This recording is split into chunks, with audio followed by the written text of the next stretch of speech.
Hey everybody, my name's David. From Delightful Dave. It's our YouTube channel here. I say you found it.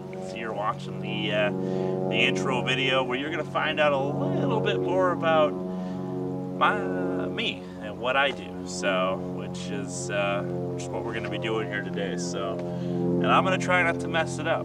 So I got somebody else asking questions. And maybe we can find some questions in the comments later on. And we can make a whole nother video later on more intro videos and whatnot here. But let's get started.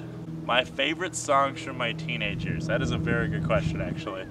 It was a very long list, actually. I listened to everything from a System of a Down to Adele to Pink, not Taylor Swift. We'll be okay. So, but I don't want to hear about her breakups. I feel like she gets into a relationship and then she's out of a relationship. She writes an entire album about how heartbroken she's in, even though she was just in the relationship for like a week. So, but that's what she does. She needs inspiration. So she finds a man, leaves the man, because the man's not good enough. I know this is old news, but that's why I listen to Taylor Swift. I just can't do it anymore. I really didn't do a lot of country in particular. Not that there's anything wrong with country, it just wasn't my flavor of tea at the time. I'll listen to a little bit of it now. Childhood actor crush. I don't know a lot of actors' names. Kendrick like 5 years ago, not Anna Kendrick today. I remember being on the bus one time and asking a girl out and being told absolutely not in front of the entire bus, and then for about a month hearing about it from everybody on the bus. The crazy, to be honest with you, I don't think I did a lot of dares.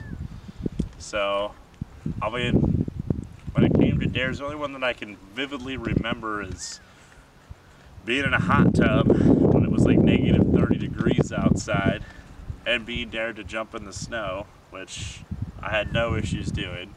The grossest food that I've ever had to eat was basically anything that my mother had made, period. And we're walking, because apparently we're gonna go shoot video over there where we're pointed. And I'm walking with a tripod right now. I can't really see much. I'm actually using the camera to figure out where we're going. So, probably the worst thing I ever did as a kid, and got away with it, is I once made ramen noodles, but I didn't actually eat the ramen noodles. I put them in a little toy case underneath the bed, which they had stayed there for about 3 months. Until later on I discovered it and threw it away. And I'd have been killed for that. So the craziest fashion trend that I ever rocked were the zip-off jeans. So not the zip-off jeans, but they used to have those cargo pants. But they used to have zippers right here by the knees, and you would be able to actually take the zipper off the knee and pull these parts of the legs off to make your pants into shorts. Then it was my own body, and I could do what I wanted with it. I don't really think I got into anything in particular to really get into trouble. Shut up. Goodness, the worst grade school teacher I've ever had. We're just gonna go first grade. Mrs. Oswald. Bless her soul. Probably the sweetest lady when you weren't a student of hers. But when it came to basically everything, this lady was old and mean. I remember vividly, first day of the new school, and keep in mind this is first grade, asking if I could go use the potty. And in front of the entire class, she had stopped everybody and said, "We don't use the word potty here." And as a first grader, that's incredibly embarrassing. I'm kidding, I kid you not, this was day one. She taught for several more years after that too. I think I don't know, she made a deal with the devil or something. So as long as you torment the students, I'll let you live forever as a first grade teacher. So, the worst haircut I've ever had. My mom thought she was, I don't even know. But during the 90s, me and my brother both had, we had bowl cuts where she would literally put a bowl on her head, cut the hair off. So the best prank I've ever played on somebody is actually, it's one of my favorites. We used to take garage sale signs. We'd go to Walmart and buy a bunch of garage sale signs, and we would put them up in a neighborhood, but there wouldn't actually be a garage sale. So you'd be able to watch cars just driving around in circles trying to look for a garage sale that didn't exist. But you'd be surprised. You had some people that were pretty adamant about finding a garage sale.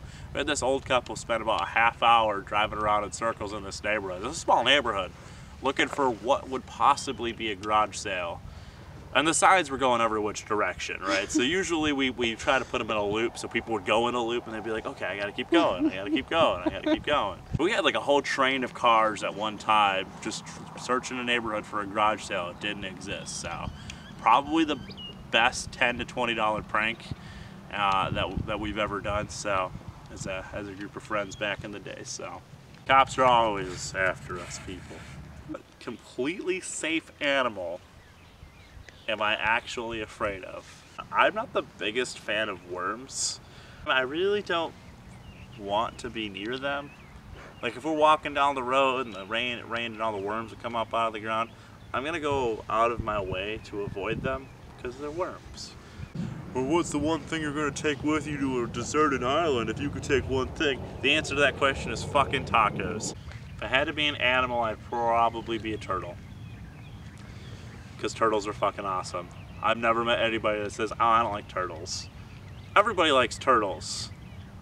Everybody likes turtles. Everybody. You ever watch a turtle eat a strawberry though? The greatest thing in the entire universe. If I was a vegetable, I would probably be broccoli. Because I'd just show up and everybody would be like, ugh, broccoli's here. It's usually how my life goes. Or celery. Negative calories. Be with all the sexy ladies. Both are good options. Or cauliflower. Cauliflower is just gross though. And there happens to be a spider.